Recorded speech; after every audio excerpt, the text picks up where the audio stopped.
आइए रुक कर लेते हैं कुछ अहम खबरों की। और स्थानीय केंद्रीय विद्यालय नंबर 2 सिरसा में 3 दिवसीय राष्ट्रीय खेलकूद प्रतियोगिता का आयोजन किया गया, जिसका शुभारंभ कार्यक्रम में मुख्य अतिथि पूर्व प्राचार्य ब्रिजलाल ने रिबन काटकर किया। प्रतियोगिता में विद्यार्थियों ने बढ़ चढ़कर भाग लिया, जिसमें लड़कों की कबड्डी प्रतियोगिता में शिवाजी हाउस व लड़कियों की कबड्डी प्रतियोगिता में अशोक हाउस ने विजय हासिल की। वहीं खो खो प्रतियोगिता में लड़कों का रमन हाउस व लड़कियों में टैगोर हाउस विजय रहा। खेल प्रतियोगिता में रेफरी के रूप में खेल शिक्षक संदीप कुमार ने अपनी अहम भूमिका अदा की। जैन समाज की साध्वी शासन श्री सुमन श्री के सानिध्य में गुरुवार को तेरापंथी भवन में महापर्व आराधना के तहत संवत्सरी महापर्व उत्साह के साथ मनाया गया। शासन श्री ने इस अवसर पर भगवान महावीर के 26 भवों का वर्णन करते हुए नंदी सूत्र का वाचन कर भगवान की अभिवंदना की। उन्होंने बताया कि भगवान महावीर ने संयम का जीवन अपनाते हुए 30 वर्ष की आयु में ही मुनि दीक्षा ली और नगरावस्था में घर राजमहल त्याग दिया था। उन्होंने करीब 12 वर्षों तक घोर तपस्या की थी।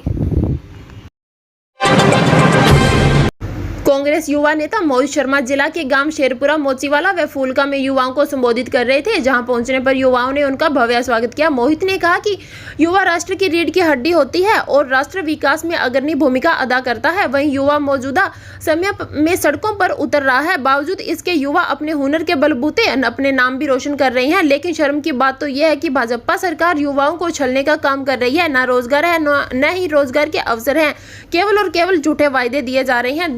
देश में जब कांग्रेस सत्तासीन थी तब युवाओं के हितों को प्राथमिकता दी जाती थी। युवा आज कांग्रेस के उस कार्यकाल को याद कर रहे हैं। क्लब सिरसा सीनियर की एक बैठक बीती शाम सिरसा क्लब में हुई, जिसमें नई कार्यकारिणी का गठन किया गया। बैठक की अध्यक्षता संस्थापक अध्यक्ष भूपेश मेहता व अध्यक्ष राजेश फुटेला ने की।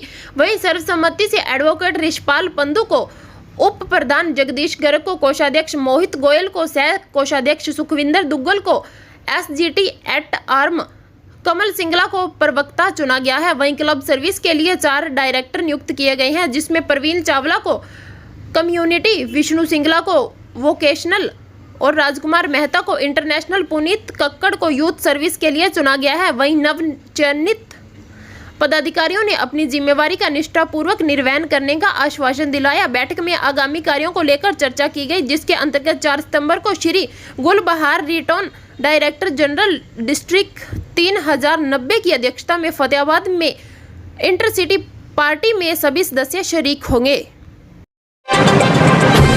कालांवाली के विधायक शिषपाल केरवाला ने कहा कि उनके हलके में नशे की बढ़ती अधिकता के कारण अनेक युवाओं की जानें जा रही हैं और यह संवेदनशील मुद्दा जब उन्होंने हरियाणा विधानसभा में उठाया तो सरकार यह मानने को तैयार ही नहीं थी कि नशे के कारण भी किसी की जान जा सकती है। इससे साफ जाहिर होता है कि सरकार नशे के प्रति कितनी गंभीर है। वे गुरुवार को अपने 2 दिवसीय जनसंपर्क अभियान के दौरान पहले दिन गाँव देसू मलकाना, गाँव कालांवाली, जलालाना, चकेरिया, ख्योवाला, रोहिड़ावाली आदि गांवों में जनसंपर्क कर रहे थे, तो उन्होंने कहा कि वर्तमान भाजपा सरकार के शासन में महंगाई पूरी चरम सीमा पर है और सरकार इसे रोक पाने में पूरी तरह से नाकाम साबित हो रही है। सिरसा नगर के स्थापना दिवस के मौके पर अधिवक्ताओं ने अग्रवाल पार्क में पौधारोपण किया। कार्यक्रम का शुभारंभ पूर्व प्रधान बार एसोसिएशन व कानूनी सलाहकार अग्रवाल सिरसा एडवोकेट JBL गर्ग ने किया। उन्होंने कहा कि नगरवासियों के लिए आज का दिन एक ऐतिहासिक दिन है, क्योंकि आज के दिन ही सिरसा को जिला के रूप में मान्यता मिली थी। वहीं एडवोकेट गर्ग ने कहा कि कोरोना महामारी के दौर में लोगों को ऑक्सीजन की कमी के कारण जिंदगी और मौत से जूझना पड़ा था। लाखों लोग ऑक्सीजन के लिए तड़प तड़प कर मर गए थे। और वहीं उन्होंने कहा कि भविष्य में इस प्रकार की स्थिति पैदा न हो, इसके लिए हम सभी को मिलकर प्रयास करने चाहिए, ताकि हमारी आने वाली पीढ़ी को भी स्वच्छ वातावरण मिल सके और स्वच्छ वातावरण में उन्हें सांस मिल सके। वहीं गर्ग ने कहा कि पौधारोपण वर्तमान समय की सबसे बड़ी जरूरत है और इसलिए हमें हर साल नए नए पौधे लगाने चाहिए। Life insurance agent federation of India से जुड़े अभिकर्ताओं ने प्रधान सुदेश कुमार की अध्यक्षता में अपनी मांगों को लेकर कार्यालय के समक्ष धरना देकर प्रदर्शन किया। इसके बाद उन्होंने एक ज्ञापन उच्चाधिकारी को सौंपा।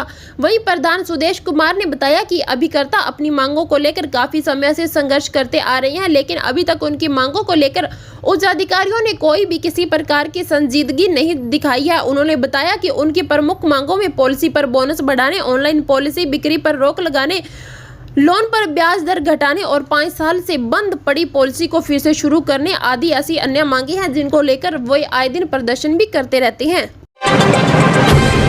सिरसा के विधायक, पूर्व गृह राज्य मंत्री एवं हलोपा सुप्रीमो गोपाल कांडा और उनके अनुज वरिष्ठ भाजपा नेता गोविंद कांडा ने सिरसा के स्थापना दिवस पर बधाई देते हुए कहा कि जिला के रूप में सिरसा ने इन 47 सालों में प्रदेश ही नहीं बल्कि विश्व भर में भी अपनी एक विशिष्ट पहचान बनाई है। सिरसा आर्थिक, सामाजिक, धार्मिक, राजनीतिक, बॉलीवुड और खेल जगत में अपनी एक अलग ही पहचान रखता है। वहीं उन्होंने कहा कि 1 सितंबर 1975 को सिरसा जिला बना था। वहीं हरियाणा के अंतिम छोर पर पश्चिम में बसा हुआ सिरसा धर्म, राजनीति और साहित्य के क्षेत्र में अपनी पूरी पहचान बना चुका है।